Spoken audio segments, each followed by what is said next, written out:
करती हूँ। बच्चों, आपने भक्ति काल के बहुत कवियों का पढ़ा है, हमने सुना है।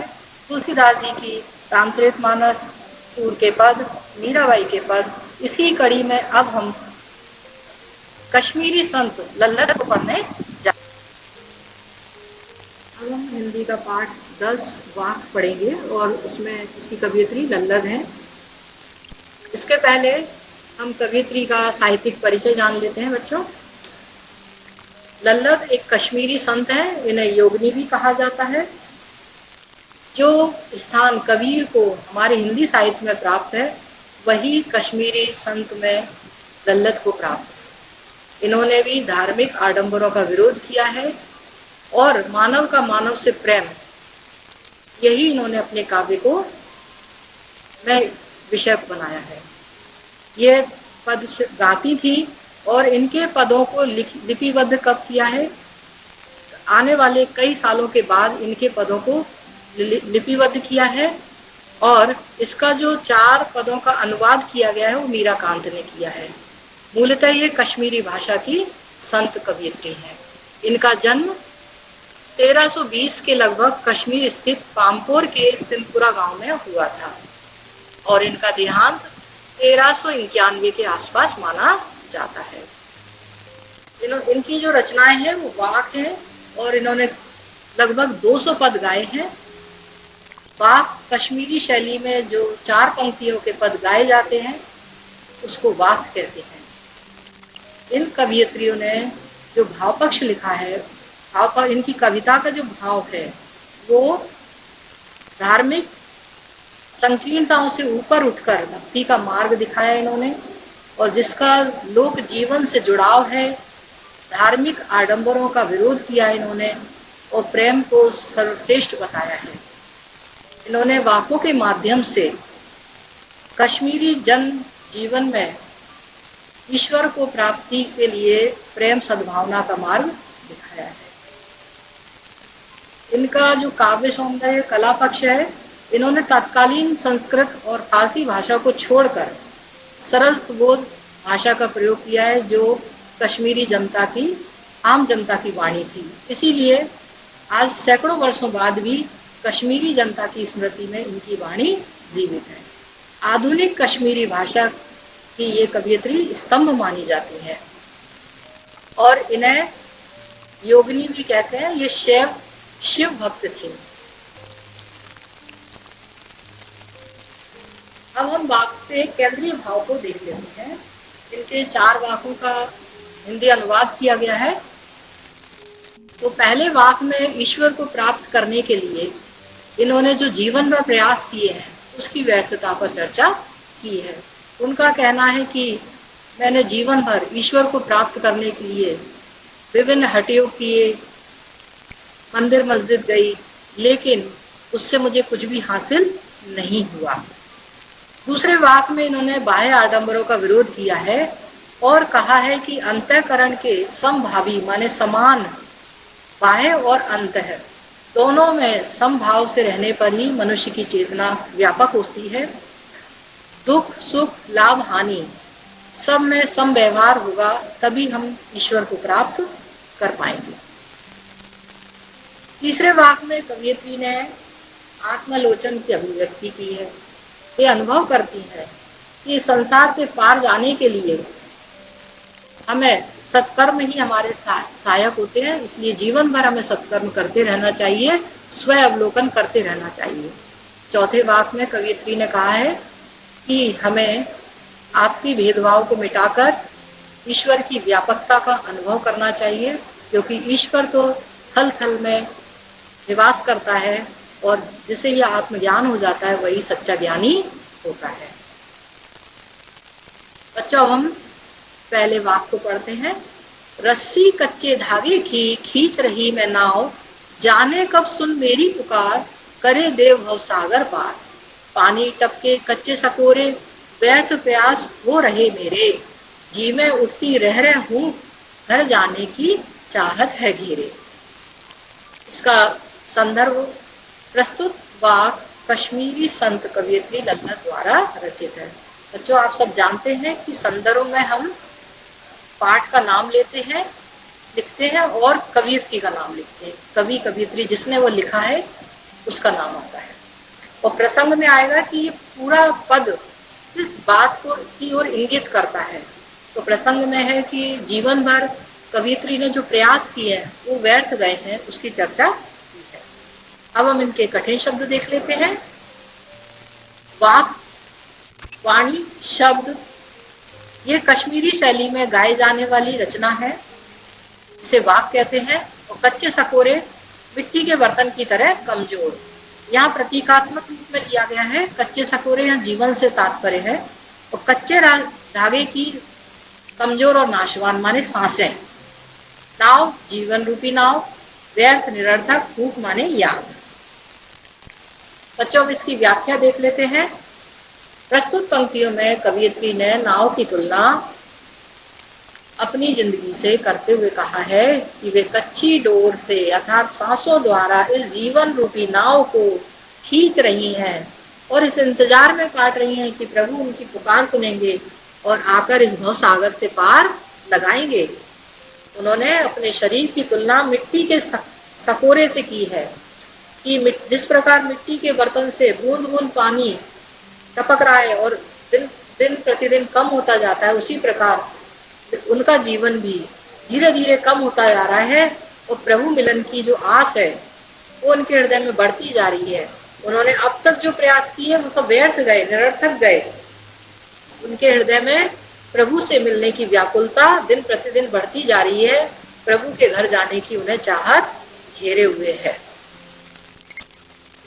उन्हें ये अफसोस हो रहा है कि मेरा जीवन धीरे धीरे कम हो गया और मैं अब तक ईश्वर को प्राप्त नहीं कर पाई। इसका जो कला सौंदर्य है बच्चों इस प्रकार आएगा कि इनकी जो भाषा है बड़ी सरल और सहज है।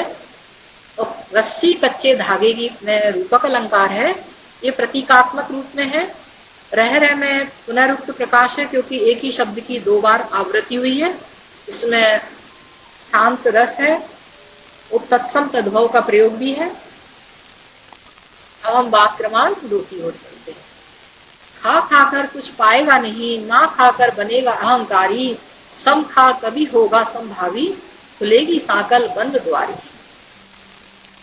यहाँ पर खा खाकर शब्द का अर्थ है बच्चों, इस संसार में आने के बाद हम भोग विलास में लिप्त रहते हैं, मौज मस्ती में लिप्त रहते हैं। और अहंकारी शब्द का अर्थ है घमंडी। सम माने अंतःकरण और बाह्य इंद्रियों का निग्रह, समभावी समानता का भाव, दुख सुख लाभ हानि में सम, सबके साथ समान व्यवहार, प्रत्येक परिस्थिति में सम रहना। खुलेगी साकल बंद द्वारी, जब हृदय की साकल खुलेगी माने कुंद हृदय जब विशाल होगा, हमारी चेतना व्यापक होगी। संदर्भ प्रस्तुत कर कवियत्री लल्लत द्वारा लिखित वाक से लिए गया है। और इसका प्रसंग आएगा कि अंतःकरण के संभावी होने पर मनुष्य की चेतना व्यापक होती है, उसका विशाल हृदय बनता है। इसकी व्याख्या बच्चों इस प्रकार है। इन पंक्तियों में कवियत्री ने कहा है कि जीवन भर हम खा खा कर भोग विलास में लिप्त रहकर कुछ प्राप्त नहीं करते हैं और स्वार्थी बन जाते हैं। जिस दिन मनुष्य त्याग करता है तो मन में त्याग करने का अहंकार आ जाता है कि मैंने त्याग किया। व्रत उपवास करता है तो उसके मन में आता है कि मैंने प्रभु के लिए व्रत उपवास किया है। जीवन में दान पुण्य करता है तो उसके मन में अहंकार आता है कि मैंने लोगों को इतना दान पुण्य दिया। इसलिए उनका कहना है कि मनुष्य को ना तो ज्यादा भोग विलास में लिप्त रहना चाहिए और ना ही ज्यादा त्याग करना चाहिए।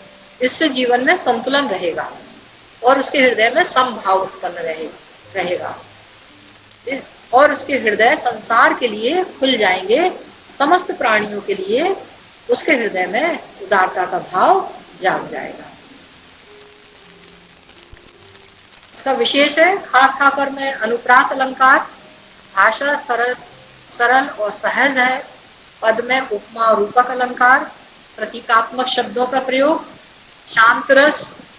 जहां पर भी बच्चों भक्ति की बात आती है वहां हमारा शांत रस होता है और माधुर्य गुण होता है। इसे हम हर एक वाक्य के साथ लिख सकते हैं। वाक्य क्रमांक 3 देखें। आई सीधी राह से गई न सीधी राह, सुषुम सेतु पर खड़ी थी बीत गया दिन आह, जेब टटोली कौड़ी न पाई, माझी को दू क्या उतराई।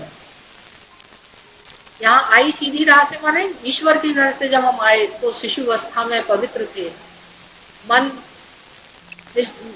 राग द्वेष रहित था, गई न सीधी राह। इस संसार में आने पर जब जाने की बारी आई तो हमारे साथ अनेकों छल छद्म जुड़ गए।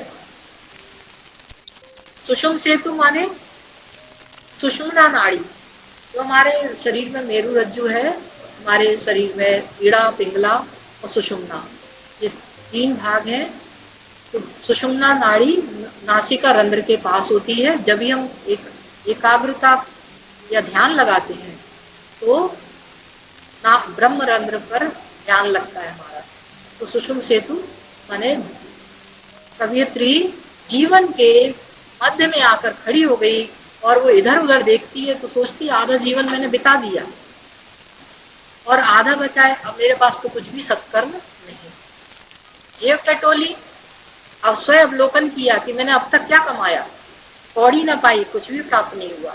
माझी ईश्वर उतराई, जब हम किसी भी वाहन पर यात्रा करते हैं तो हम मेहनताना देते हैं, उसे यहाँ पर उतराई शब्द कहा गया है। तो यहाँ उतराई है सदकर्म रूपी मेहनताना।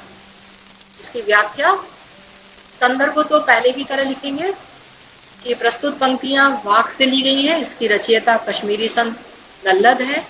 प्रसंग संसार रूपी भवसागर को पार करने के लिए सत्कर्म ही हमारे सहायक होते हैं, इसलिए हमें हमेशा अच्छे कर्म करना चाहिए।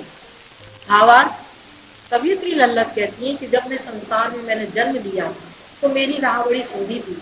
मैं बाल्यावस्था में बड़े पवित्र हृदय से रह रही थी, ना मेरे पास कोई राग था, न द्वेष था, ना मोह माया रूपी अवगुण थे। परंतु जब अब संसार से जाने की बारी आई है तो मेरे लिए राह सरल नहीं लगती, क्योंकि मैंने ईश्वर को प्राप्त करने के लिए हठयोग अपनाया था, तरह तरह के कार्य किए, लेकिन ईश्वर प्राप्त नहीं हुए। मैं सांसारिक छल प्रपंच में उलझ कर रह गई और अब मैं जीवन के मध्य सुषुम्ना सेतु पर खड़ी हुई हूँ। तो मैंने देखा कि मेरा समय तो बीतता ही गया, व्यर्थ ही बीता, और मुझे अब तक कोई माझी लेने नहीं आया। लेकिन मैं सोचती हूँ अगर कोई माझी मुझे लेने आएगा भी, ईश्वर मुझे भवसागर पार उतारने आएंगे भी, तो मैं उतराई में क्या दूंगी। मैंने अपनी जेब टटोली तो मेरे पास तो कोई सत्कर्म ही नहीं है, तो मैं उन्हें उतराई में क्या दूंगी। मैंने सारा जीवन व्यर्थ ही बिता दिया, मेरे पास कोई पुण्य कर्म संचित नहीं थे।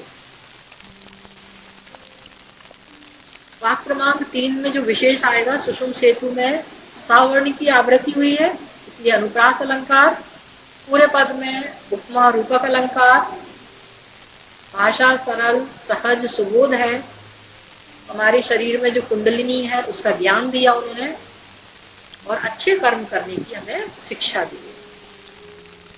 बच्चों, अब हम चौथे वाक्य को पढ़ेंगे। थल थल में बसता है शिव ही, थल थल में बसता है शिव ही, भेद न कर क्या हिंदू मुसलमान, ज्ञानी है तो स्वयं को जान, वही है साहिब से पहचान। यहाँ थल थल माने सभी जगह, और शिव ईश्वर, साहिब यहाँ स्वामी और ईश्वर से है। साहिब जैसे गुरु ग्रंथ साहिब में बोलते हैं तो वह ईश्वर के तुल्य है। और ज्ञानी ज्ञानवान।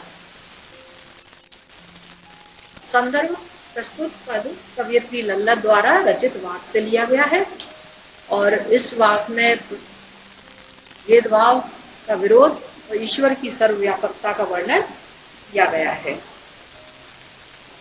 इसके भावार्थ में बच्चों लिखेंगे कि कवियत्री लल्लद कहती है कि थल थल में, प्रत्येक कण कण में ईश्वर का वास है, शिव व्याप्त है। और हे मनुष्य, तू हिंदू मुसलमान का भेद ना कर।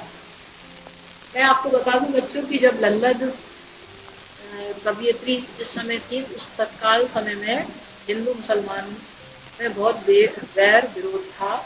इसलिए कबीर और लल्लद दोनों ने ही हिंदू मुसलमान की एकता पर जोर दिया, और उन्होंने सांप्रदायिक संकीर्णता को दूर करने का बात कही। वे कहती हैं कि हिंदू मुसलमान में भेद ना कर, यदि तुम सच्चे ज्ञानी हो तो स्वयं को पहचानो। स्वयं को जिसने जान लिया वह सभी लोगों में समानता का व्यवहार करेगा और वही ईश्वर मिलन की एक पहचान है। बच्चों, इसकी भाषा सरल सुबोध, और इसमें कबीर ने भी घट घट में श्वासों की श्वास में ईश्वर का वास बताया है। इन्होंने थल थल में ईश्वर का वास बताया है, और थल थल में यहाँ पुनरुक्त प्रकाश है क्योंकि एक ही शब्द की आवृत्ति हुई है। जाति धर्म संप्रदायवाद की भावना का विरोध किया है। बच्चों, अब इसमें कुछ वस्तुनिष्ठ प्रश्न निकाले गए हैं, उनको आप लिखते जाइए। कश्मीरी भाषा की लोकप्रिय संत कवियत्री का नाम लल्लद। लल्लद का जन्म किस स्थान पर हुआ था? तो लल्लद का जन्म कश्मीर स्थित पामपोर के सिलपुरा गांव में हुआ था।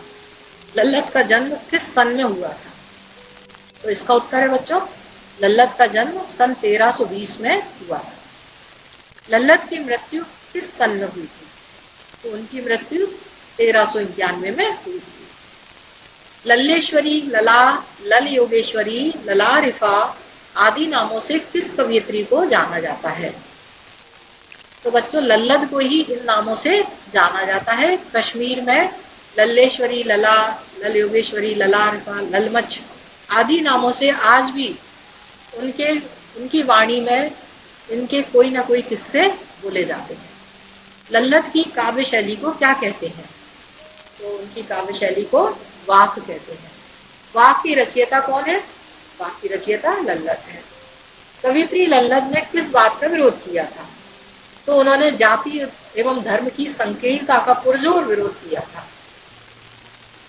कवियत्री लल्लद जीवन में सबसे मूल्यवान किसे मानती है? तो वो प्रेम को सबसे मूल्यवान मानती है। लल्लद के वाकों का अनुवाद किसने किया है? तो लल्लद के 4 वाकों का अनुवाद मीराकांत ने किया है। लल्लद का काव्य किससे प्रेरित था? लल्लद का काव्य लोक जीवन से प्रेरित था। आधुनिक कश्मीरी भाषा की स्तंभ किसे माना जाता है? तो लल्लद को ही कश्मीरी भाषा की स्तंभ कवियत्री माना जाता है, क्योंकि इन्होंने तत्कालीन भाषा संस्कृत और फारसी को छोड़कर लोक जीवन की जो जनमानस की भाषा थी उसमें इन्होंने अपने पद गाए। खा खाकर पद्यांश में क्या मुख्य विषय है? तो बाह्य आडंबर इसमें मुख्य विषय है। कवियत्री ने ईश्वर प्राप्ति के अपने प्रयासों की उपमा किससे की है? तो कवियत्री ने जो ईश्वर प्राप्ति के लिए प्रयास किए हैं उसकी तुलना कच्चे सकोरे से की है, कि उनका कहना है कि जिस प्रकार मिट्टी के बर्तन से बूंद बूंद टपक के पानी खत्म होता जाता है, उसी प्रकार मेरा जीवन एक मिट्टी के सकोरे की भांति दिन प्रतिदिन घट गया और मैं ईश्वर को प्राप्त करने में जो मैंने प्रयास किए थे वे सब निरर्थक गए। कवियत्री को कौन सी चाह घेरी हुई है? तो उन्हें ईश्वर के घर जाने की चाह घेरी हुई है। प्रश्न 16वां, खुलेगी साकल बंद द्वार की से क्या तात्पर्य है? खुलेगी साकल बंद द्वार की माने हृदय की साकल खुलेगी, अर्थात मोह माया दूर हो जाएगा। तो यहाँ पर मोह माया से तात्पर्य। प्रश्न 17वां, लल्लद के अनुसार शिव परमात्मा कहाँ बसता है? तो लल्लद के अनुसार शिव थल थल में प्रत्येक स्थान पर बसता है। प्रश्न 18वां, लल्लद की काव्य धारा किस काव्य धारा की कवियत्री थी? तो वे संत काव्य धारा की कवियत्री थी। लल्लद ने किसका घोर विरोध किया? उन्होंने धार्मिक आडंबरों का विरोध किया। प्रश्न 20वां, लल्लद के अनुसार समभावी कैसे बन सकते हैं? तो इसका उत्तर है सबके साथ समान व्यवहार करके। प्रश्न 21वां, लल्लद ने ज्ञानी किसे कहा है? लल्लद ने ज्ञानी कहा है जो स्वयं को जानता हो वही ज्ञानी है। प्रश्न 22वां, लल्लद ने ईश्वर की पहचान क्या बताई है?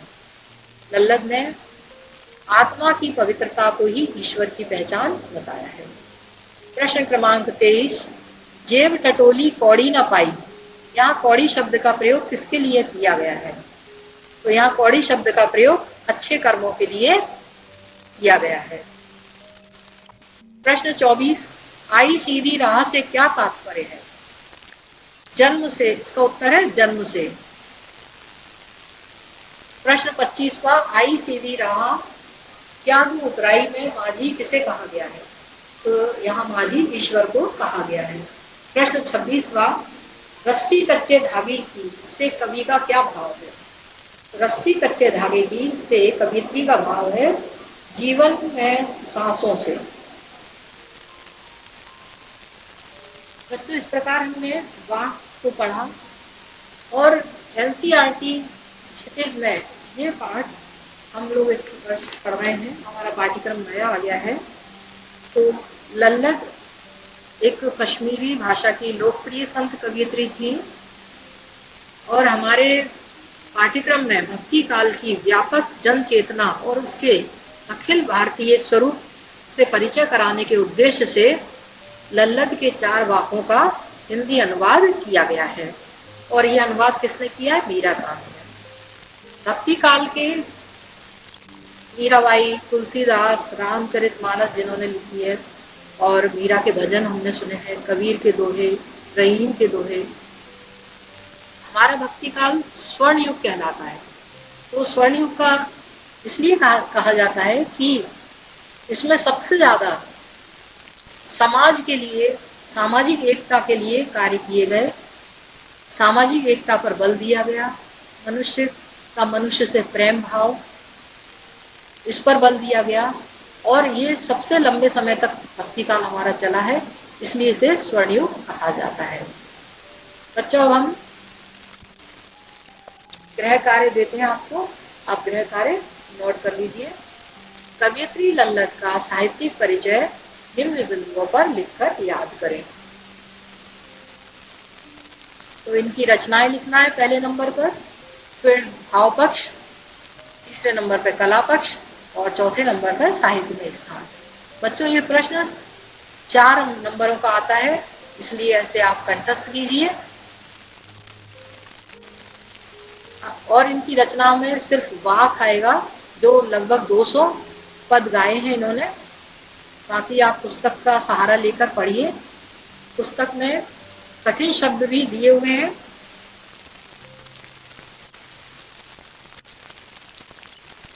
वाक को घर में पढ़ने का प्रयास करें और उनके भावार्थ को उन्हें करें।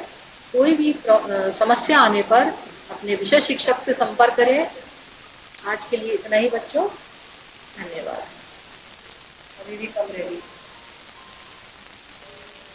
31 हुई है, 33 बोल रहे थे ना आप। 4 मिनट कम रही। मैटर ज्यादा नहीं है ना इसमें, छोटा ही सा तो मैटर है क्या?